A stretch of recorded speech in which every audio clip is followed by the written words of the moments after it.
Another day again guys, and for this day, we'll go to the playground. Yan, ginigising ko yung anak ko kasi kakanap niya lang an hour ago. Pero this is the best time to go out kasi hindi na siya masyadong mainit. We go to the playground, we said, right? Come.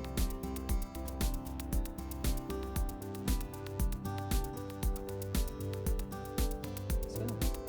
I'll chase you. What?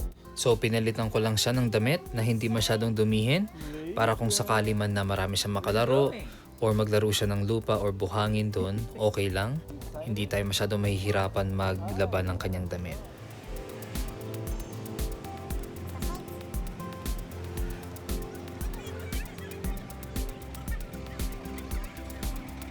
So ang binabaan pala namin is dito sa Igorot Garden. I think I mentioned this place in one of my videos too. Wala ka masyadong makikita dito tulad nga ng sinabi ko, aside from the statue. Yan. And of course, yung mga taong pumupunta dito para maglaro lang ng chess. Parang etong sample na to. Of course, meron pang ibang babaan bukod dito na mas malapit dun sa may playground, especially dun sa may dulo ng Burnham Park.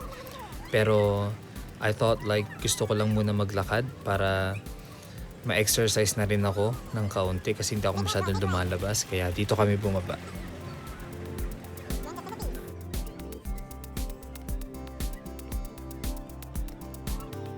This is Wednesday guys. So akala ko wala masyadong tao kasi gitna ng week, pero grabe, sobrang daming tao ngayon. Dami rin nagpe-picnic. Yan ang nagpapahinga, no? So parang Sabado at Linggo feels pa din kahit na weekdays.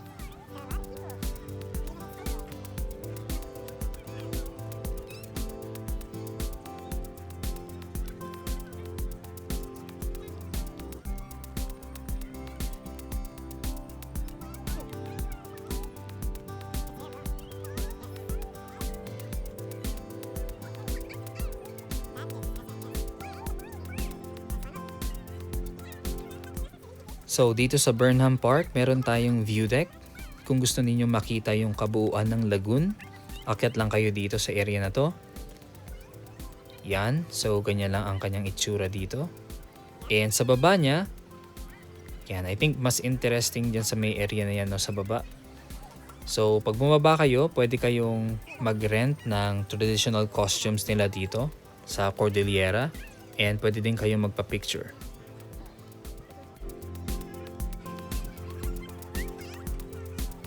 So pupunta tayo sa dulo netong Burnham Park and nandun sa kabila yung playground.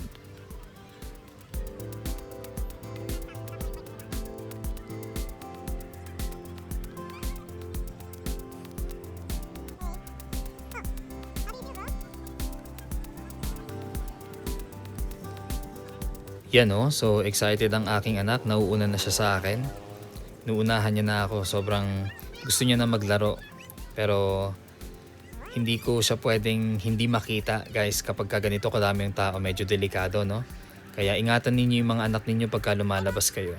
So dito sa park natin or sa playground natin ngayon, wala naman masyadong bago. Nandiyan pa rin yung mga swings, seesaw, monkey bars, tapos napakadaming slides. So pili na lang kayo guys kung anong slide ang gusto ninyo para sa anak ninyo. Yeah, obviously meron dito mga guards na naglilibot-libot. Pinagbabawalan kasi nila yung mga parents or kung ikaw adult ka na or young adult, hindi ka na pwede maglaro dyan sa mga slides or seesaw.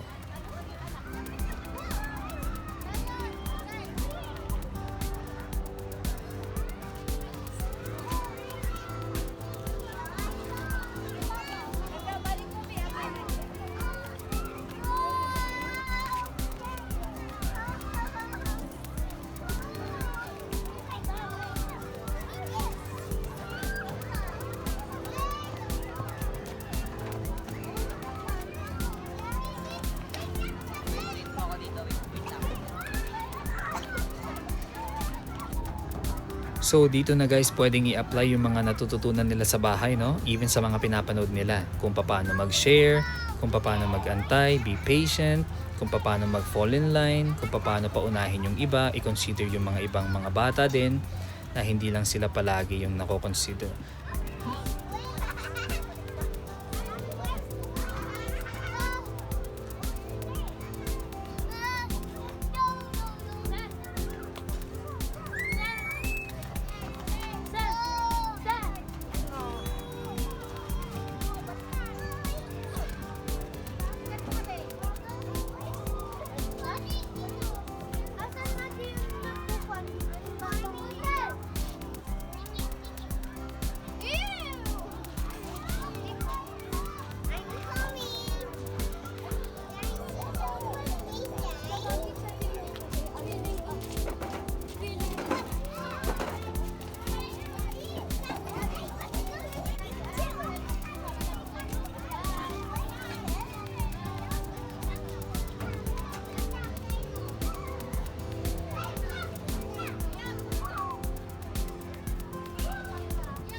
No, with the sun, bro.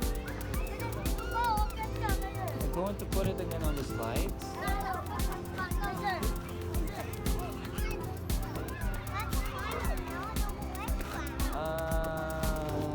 What about swings? The swings in the corner. The tunnel, bro. Here, the tubes.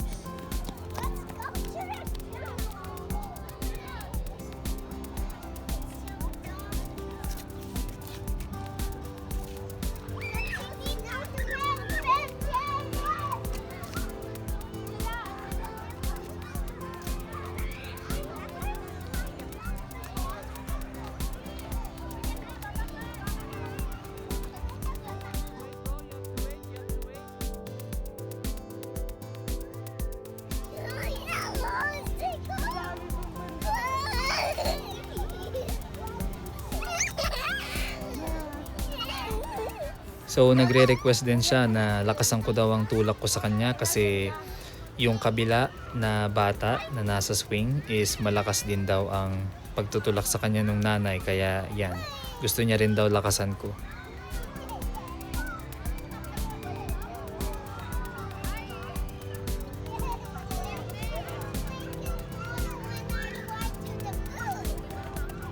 Do you want to fly to the moon? All right.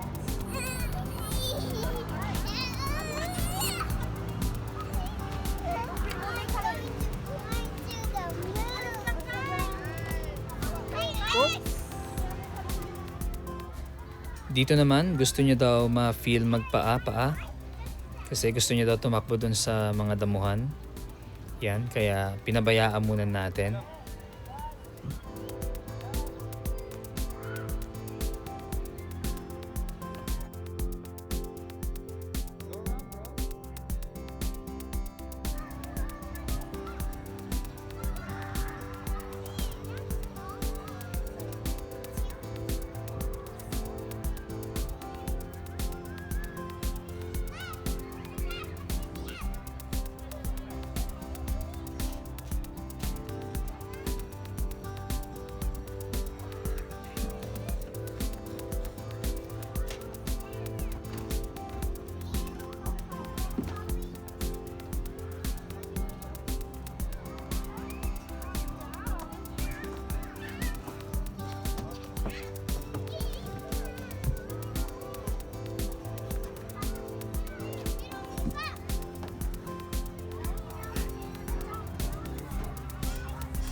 this.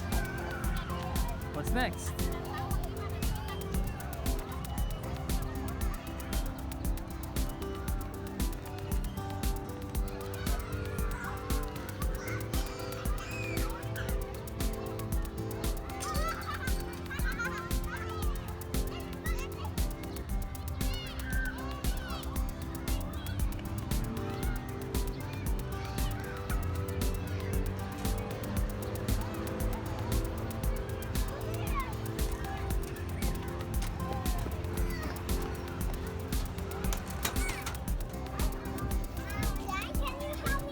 Hey, you can do it. Go, come on.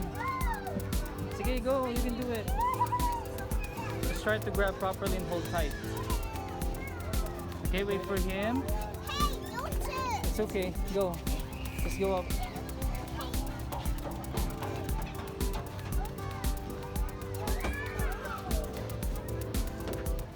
Most of the time sa ngayon, kapag ka nakikipaglaro siya in any playground with other kids, no? Pagka mas bata, I always remind him na maging considerate and be gentle sa kanila.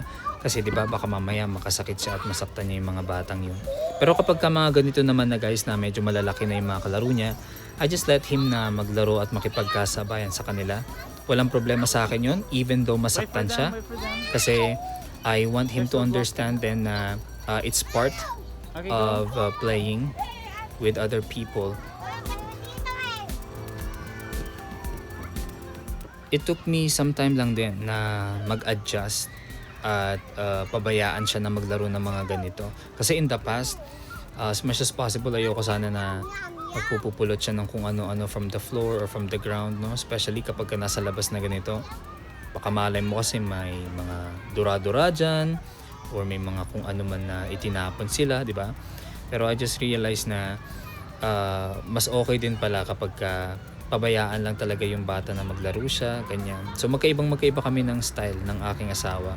So sa asawa ko, papabayaan niya lang itong anak namin na maglaro ng kung ano, mamulot ng kung ano, di ba? Pero sa akin mas medyo overprotective ako kasi mas gusto ko kasi na mas malinis sana siya. Pero yan nga, na-realize ko na mas maganda talaga kapag pabayaan lang talaga yung bata na maglaro, na-explore niya yung gusto niyang i-explore, pulutin niya kung ano man yung gusto niyang pulutin, hawakan niya kung ano man yung gusto niyang hawakan, para hindi siya masyadong nade-deprive, no?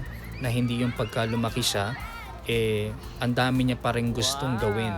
Kasi hindi niya naranasan o nagawa nung pagkabata niya.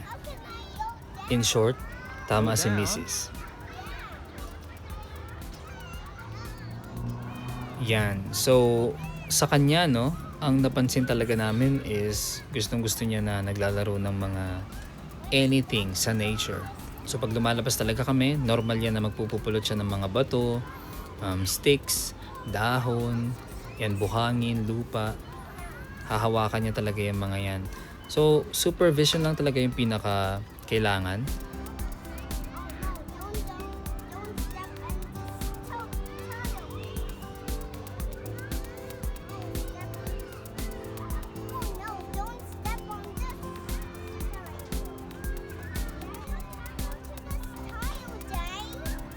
Ano?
the left, to the right.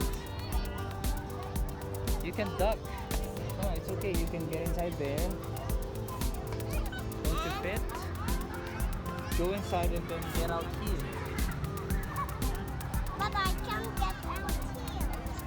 Are you that big? No, I don't think so. Try it. Go. Try it.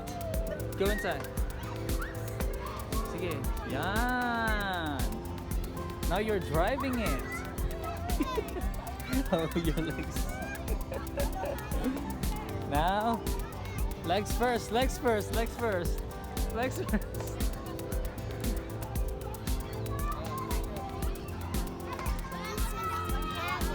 Let's be my boo. How can I get out? Legs first, bro, legs first. Yeah, no, here, from here. Yes, that's right, sige. Little by little. Yan. The other leg. Yan. Sige, since you're dirty already, sulit-sulitin na natin. Sige. Yan. Wow.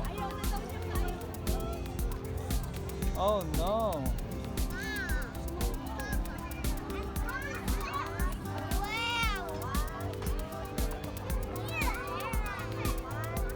I like that, bro.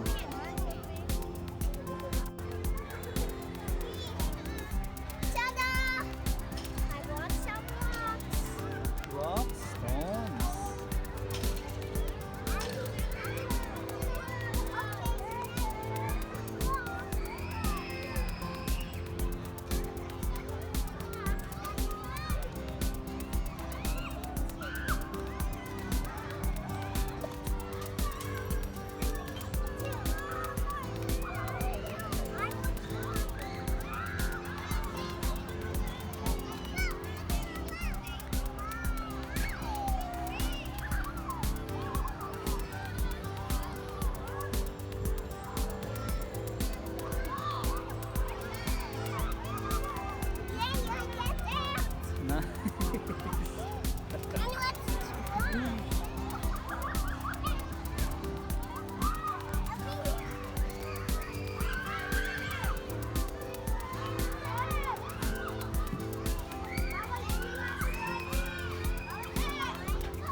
Yep.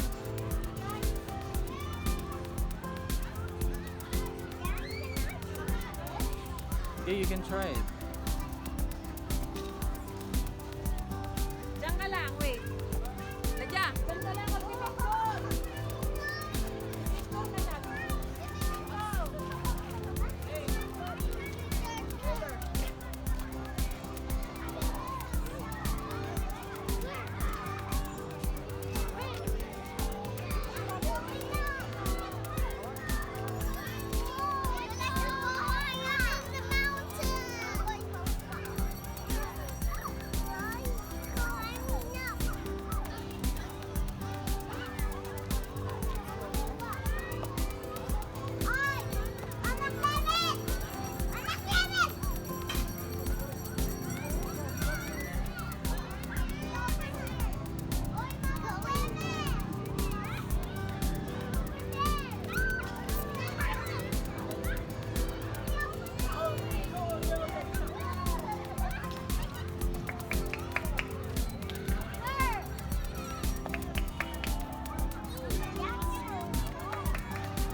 So sa mga ganito naman na pwede siyang umakyat at possible na pwede siyang mahulog, supervision pa din.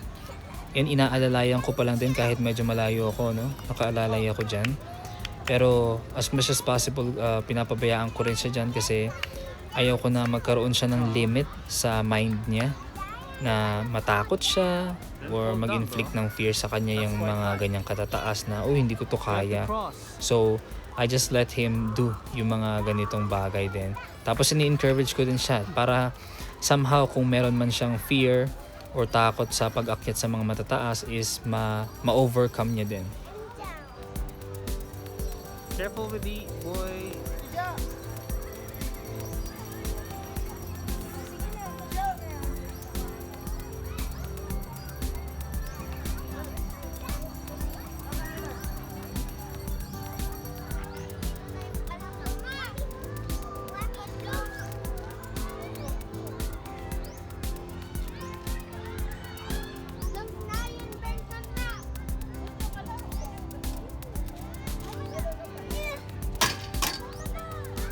Totally, bro.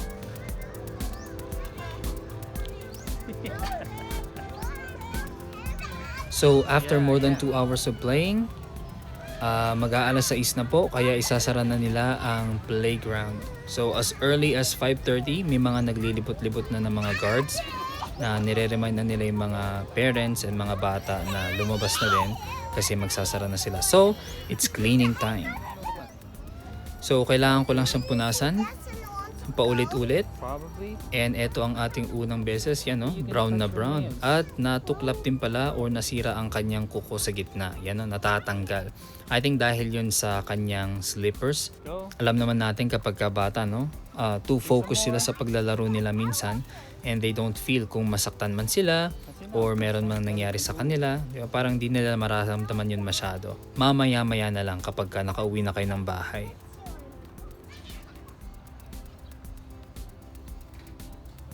So last na to, gusto niya lang matry yung elephant na yan. And maraming salamat again guys for watching this video. I'll see you in the next one. Here. Bye. Because he doesn't want to go. Because he still wants to keep playing and playing. But he's going to go to the playground. Yeah. Did you enjoy it then? Yes. Which one did you enjoy most?